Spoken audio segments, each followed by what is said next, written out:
Hi all. Today we're going to talk about Bad Batch Episode 7 titled Battle Scars. Just as a note, there will be spoilers, so if you haven't watched this episode yet, this is the official spoiler warning. So first I'd like to say I have been so bad about predicting who's going to show up and when in the Bad Batch. I really didn't think the Martez sisters were talking to Rex in the last episode, but apparently they were. It was good to see Rex. When he showed up, it reminded me of Aragorn in the Fellowship of the Ring sitting there with the hood over his head in the tavern. Speaking of which, the monster in the water on the planet Bracca reminded me of the Watcher in the Water from the Fellowship of the Ring as well. At any rate, I'm glad we got to see Rex again, as he is my favorite clone. I felt a little bad for him, though, as he seems to have a small amount of something akin to PTSD when it comes to the inhibitor chips. When he found out that the Bad Batch still had their chips in, it got really tense really quick. Rex also emphasizes that any clone with that chip still in their head is a danger to those around them, even if the chip hasn't activated yet. This statement seemed to really hit home with the Bad Batch since they are protecting Omega and don't want something like the chips to cause them to hurt her. Since the chips haven't been removed from the Bad Batch, Rex pretty much insists that they get their chips removed and has them go to Bracca to get that done. I have seen some complaints that Rex shouldn't have assumed that the Bad Batch had their chips out already. However, the Bad Batch has some really smart members on their team like Tech and Echo. These same members can easily access information, especially on a computer, and are good at putting the information they gain to good use. Plus, as a team they have been gathering information about the chips all along, so I don't see it as unreasonable that Rex assumed they figured it out and got rid of the chips since they had managed to make it this long without turning into good soldiers following orders. We did get a small clue about Omega in this episode. She confirmed that she does not have an inhibitor chip. However, I don't know that her not having a chip really cleared up any of the questions we have about her and what makes her a special clone. There's also the remote possibility that she has another kind of chip, or that she isn't aware that she has a chip. But at this point, I think that is just being super into conspiracy-type theories that haven't been founded yet by information presented in any of the episodes. We do see an encounter with Sid where she mentions that the Bad Batch is racking up quite a tab with her.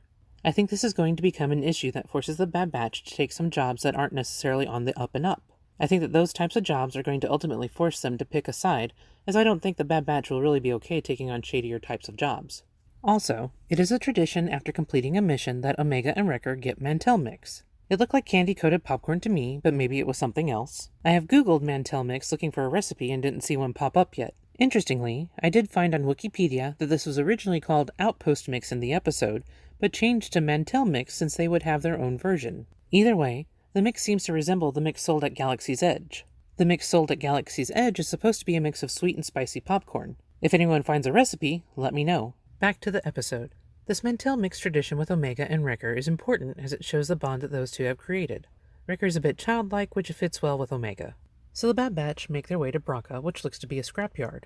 While I have not played Jedi Fallen Order, my understanding is that this is the same planet from that game. There, Rex and the Bad Batch go to a Republic cruiser, as this is the one place Rex knows for sure that the chips can be removed, since his was removed on a cruiser. Rex notes that it could be done on Kamino, but obviously none of them wants to go back there right now. While making their way to the medbay in the cruiser, they have to cross over a ravine of sorts. Everyone but Wrecker is able to cross the gap without issue, but then it's Wrecker's turn and it doesn't go well. He hits his head at least 2 more times and is attacked by a creature in the water, which I'm guessing probably caused some damage to his head then too. Eventually Wrecker makes it out and everyone heads to the medbay. Once in the medbay, they're getting everything set up for the procedure, starting with Wrecker, and Wrecker's chip activates. Wrecker went from being a lovable giant teddy bear into a big scary Terminator-like character. Due to Wrecker's strength, the other clones, and certainly Omega, were no match for him physically. Wrecker pretty quickly knocks down all of his brothers and then begins to hunt down Omega since she is conspiring with them. Omega tries to reason with Wrecker, but the chip has a hold of him and that doesn't work. I didn't really want Omega reasoning with him to actually work. That would have been too easy and it would have diminished the impact of Order 66. If the Jedi could have talked the clones out of obeying their chips, they most definitely would have. Especially since those clones worked alongside their Jedi far longer than Wrecker and Omega have been palling around together. Right before anything too bad happens, Rex stuns Wrecker and they are able to remove his chip along with the other Bad Batch chips.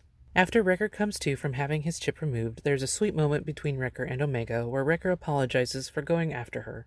It was clear that it upset him, and no matter what he wanted, the chip was overriding his actual agency and his actual individuality, making him go after the Bad Batch and Omega.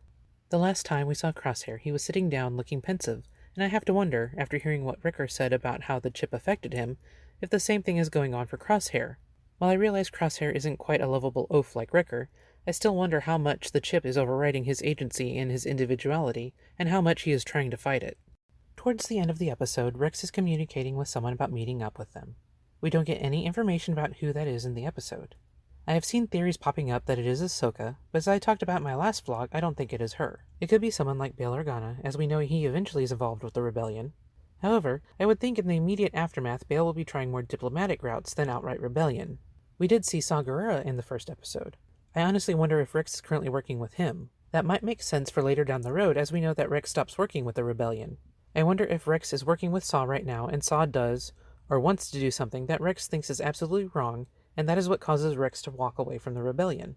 After Rex talks to whoever he's meeting up with next, we see Rex have a discussion with Hunter and invites the Bad Batch to come along with him. Hunter notes they have different priorities right now. Both Rex and Hunter leave it open that if they are needed, that they will help each other out. Hope that this means we will see Rex again with the Bad Batch at some point. After Hunter and Rex talk, we see Rex disappear into the fog. It was a very cinematic and dramatic exit for him for that episode. At the very end of the episode, the Bad Batch was spotted by some of the Scrappers who alert the Empire. I am hoping that this means we are getting back around to seeing what is going on with the Empire and Crosshair, since this is the 4th week without an appearance from them in the series. I fully realize that even though I keep asking for them to appear in the episodes, I am probably not going to be happy with what they do in the episodes when they finally reappear.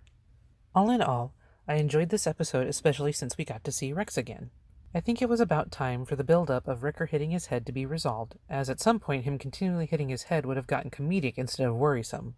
We know that the Bad Batch has their chips out now, so the Bad Batch is safe from that particular threat, and they know how to remove the chips so that hopefully they can help Crosshair too. Alright, so here are my questions for y'all about this episode. Who do you think Rex was communicating with at the end of the episode? We know from this episode that Omega doesn't have an inhibitor chip. Why do you think that is? How much longer can the Bad Batch actually trust Sid? Also, I would love to use these videos to showcase fan art. If you have any you would like for me to include in the videos, please send it over, and I will do my best to include it. Well, I think that is about it for this entry, so I just wanted to say that I hope you have a great day, and may the Force be with you.